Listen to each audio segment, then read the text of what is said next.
James Keller and his friends thought it would be a simple Saturday afternoon filled with laughter and drinks, but what started as harmless day drinking quickly spiraled into a nightmare no one could have imagined, leaving a quiet neighborhood shattered and lives forever changed. It was a Saturday that promised nothing more than sunshine and leisure in the quiet town of Millhaven. The streets were alive with weekend energy. Children on bicycles, joggers keeping a steady pace, and shopkeepers greeting familiar faces with casual smiles. Behind the neatly trimmed hedges of a suburban home on Elm Street, James Keller was preparing for a gathering that he promised would be casual, fun, and entirely harmless. Known for his magnetic charm, James had a way of drawing people in, making his home a center for social activity in a neighborhood otherwise accustomed to calm and predictable weekends. Friends arrived throughout the morning, carrying snacks and bottles, laughing easily at small jokes and sharing stories from the week. The initial atmosphere was light, almost idyllic, with sunlight streaming through the living room windows, casting long shadows across the hardwood floors. As the day unfolded,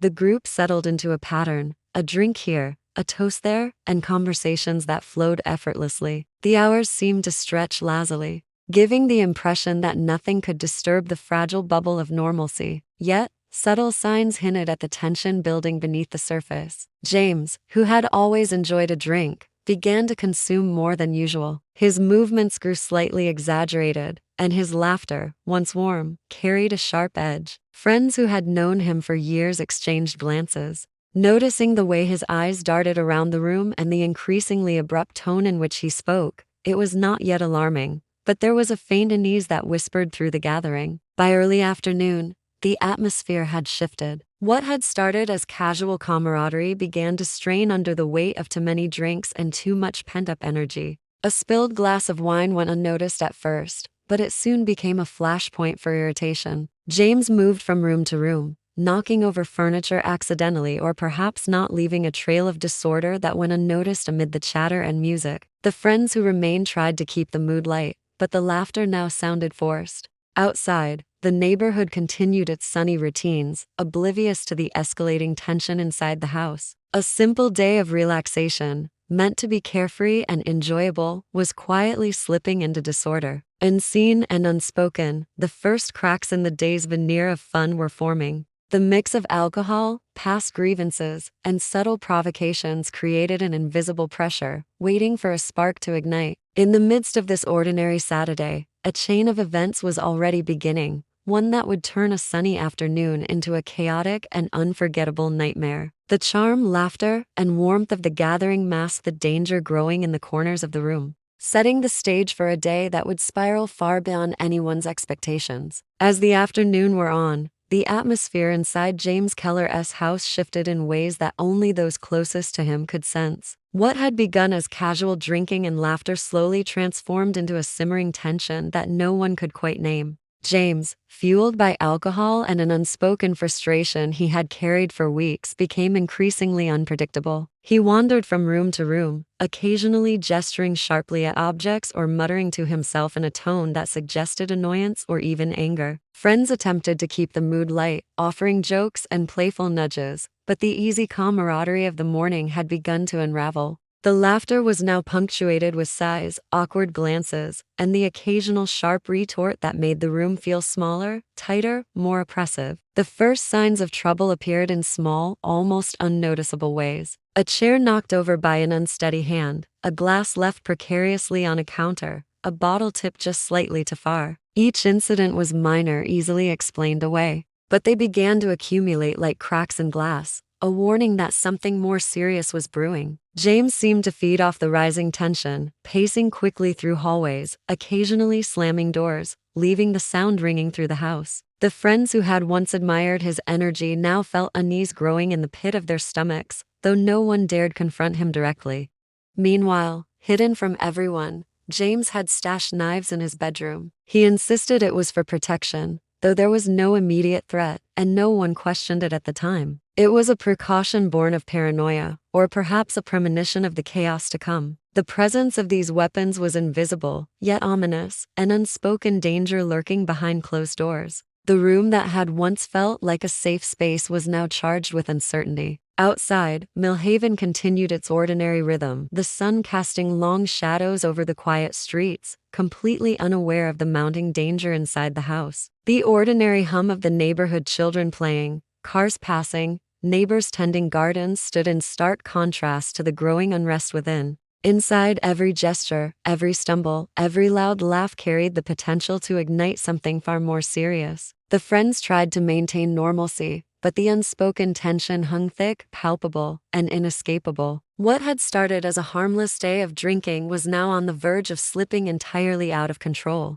Subtle signs of aggression, minor accidents, and hidden threats all pointed toward an inevitable breaking point. The calm exterior of the house was a fragile illusion, a thin veneer over a growing storm that no one inside or outside could yet fully comprehend. The stage was being set for chaos, and the moment it would erupt was closer than anyone realized. By mid-afternoon, the tension inside James Keller's house had reached a critical point. What had begun as harmless fun had escalated into a volatile atmosphere charged with anger, fear, and confusion. The friends who had arrived in good spirits now found themselves trapped in a situation they could neither control nor predict. James's movements grew more erratic. He shouted at objects, threw items across rooms, and tripped over furniture in moments of unchecked aggression. The air seemed heavier, thick with the scent of spilled alcohol and the faint tang of broken glass, creating a disorienting environment where danger lurked around every corner. The first signs of true chaos were sudden and shocking.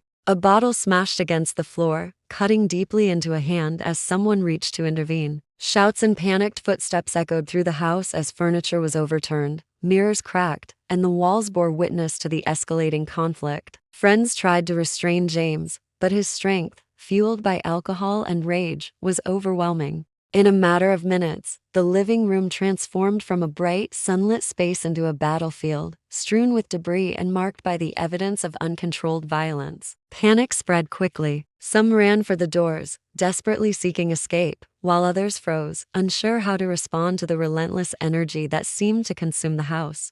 Outside, the quiet streets of Millhaven remained deceivingly calm. Neighbors, unaware of the destruction happening just behind the hedges, continued with their routines, oblivious to the muffled screams and crashing sounds emanating from James's home. One neighbor, however, noticing the unusual commotion and frightened voices, picked up the phone to call the authorities. By the time the police arrived, the scene was unlike anything they expected from a routine domestic disturbance. Doors were kicked open, shards of glass littered the floors, and the house bore signs of both panic and aggression. James stood at the center, disoriented, eyes wide, hands trembling not from fear, but from a violent adrenaline that had taken over his body. The officers quickly assessed the situation, realizing this was more than a simple incident of day drinking gone awry. Evidence of harm was everywhere: bruises on friends' arms and legs, scratched furniture, and blood stains that hinted someone had been seriously injured. The presence of hidden knives in the bedroom added a chilling dimension to the chaos, confirming that the danger had been far from accidental. What had started as a bright, carefree Saturday afternoon had turned into a violent nightmare, a stark illustration of how quickly a situation could spiral when alcohol, unresolved emotions, and hidden dangers collided.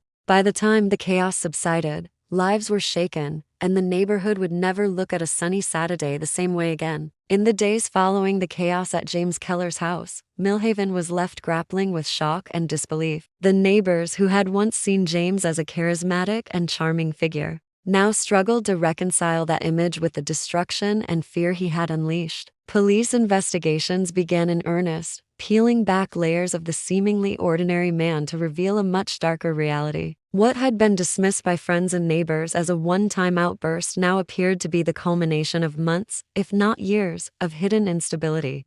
Officers and investigators meticulously documented the scene, photographing broken furniture, bloodstains, and scattered belongings. Each piece of evidence told a story of escalating aggression, but it was the smaller details that painted the most disturbing picture. Messages on James's phone hinted at planning and forethought, indicating that the chaos had elements of deliberate intent rather than mere accident. Patterns emerged from interviews with friends who admitted that James had a history of day drinking that often spiraled into anger or recklessness, incidents they had kept secret out of loyalty or fear. The investigation revealed that tensions had been building behind closed doors for months. Financial struggles, failed relationships, and unaddressed mental health issues created a volatile mix waiting for a trigger. Perhaps most alarming were the hidden weapons found during a thorough search of the house. Knives previously concealed in his bedroom suggested that James had considered the possibility of confrontation escalating beyond simple arguments. It was a chilling discovery, one that transformed the police's understanding of the day from an unfortunate loss of control into a far more dangerous scenario. For those who knew him, it was difficult to reconcile the James they had interacted with socially with the man capable of such destruction. The investigation revealed a dual life, outwardly friendly and engaging, inwardly tense and volatile, simmering with suppressed anger and impulsive tendencies. As the community absorbed the revelations, the story took on a broader significance. Local media covered the incident extensively, highlighting not just the violence but the underlying patterns that had led to it. Experts weighed in on the dangers of unmonitored alcohol consumption, particularly when combined with unresolved emotional issues and a predisposition toward aggression. Friends and neighbors reflected on their own interactions with James, realizing that subtle warning signs had been present all along, easily dismissed or misunderstood. What had appeared to be an isolated incident now served as a stark warning about the fragile line between normalcy and chaos, and how quickly hidden pressures and untreated impulses could explode with devastating consequences. In the weeks following the chaotic events at James Keller's house, the town of Millhaven was left grappling with a mix of fear, disbelief, and sorrow. The bright, sunny Saturday that had begun as a simple day of leisure now seemed like a distant memory, replaced by a collective awareness of how quickly ordinary life could unravel. Friends who had attended the gathering were shaken, struggling to process the violence they had witnessed firsthand. Some sought therapy, while others retreated from social interactions entirely, haunted by the memory of the destruction and the suddenness with which it had erupted. The neighborhood, once known for its calm and predictability, now felt fragile, as if the incident had exposed an unseen vulnerability lurking beneath its peaceful surface. James faced serious legal consequences. Charges of assault, reckless endangerment, and destruction of property were filed, leading to a trial that captured the attention of the local community and media. The courtroom became a place where the details of his day-long spiral into chaos were laid bare, painting a picture of a man whose unchecked anger and impulsive behavior had catastrophic results. Evidence from the investigation, including phone messages, eyewitness accounts, and the hidden weapons, formed the backbone of the prosecution's case, illustrating the calculated risks and dangerous tendencies that had gone unnoticed until that fateful afternoon. As the trial progressed, friends and neighbors came forward, sharing past experiences that revealed a pattern of behavior previously dismissed as eccentricity or harmless quirks. Financial stress, failed relationships, and repeated episodes of day drinking emerged as recurring themes, painting a portrait of a life on the edge long before the incident occurred. The court proceedings, tense and meticulous, emphasized that what seemed like a single day of recklessness was actually the culmination of deeper issues that had remained unaddressed for far too long. The verdict brought both relief and lingering unease to the town. James was held accountable for his actions, facing a sentence that reflected the severity of the chaos he had caused. Yet the incident left a lasting mark on Millhaven, serving as a cautionary tale about the fragile boundary between normalcy and disaster. Residents became more vigilant, reflecting on the warning signs they might have missed, and the importance of addressing mental health and alcohol-related behaviors before they spiraled out of control. In the end, the story of that sunny Saturday became a reminder that a day meant for relaxation and laughter could descend into complete chaos in an instant. The town learned a hard lesson about hidden dangers, the consequences of unaddressed emotions, and the unpredictable power of human impulses, leaving a shadow that would linger long after the legal proceedings concluded.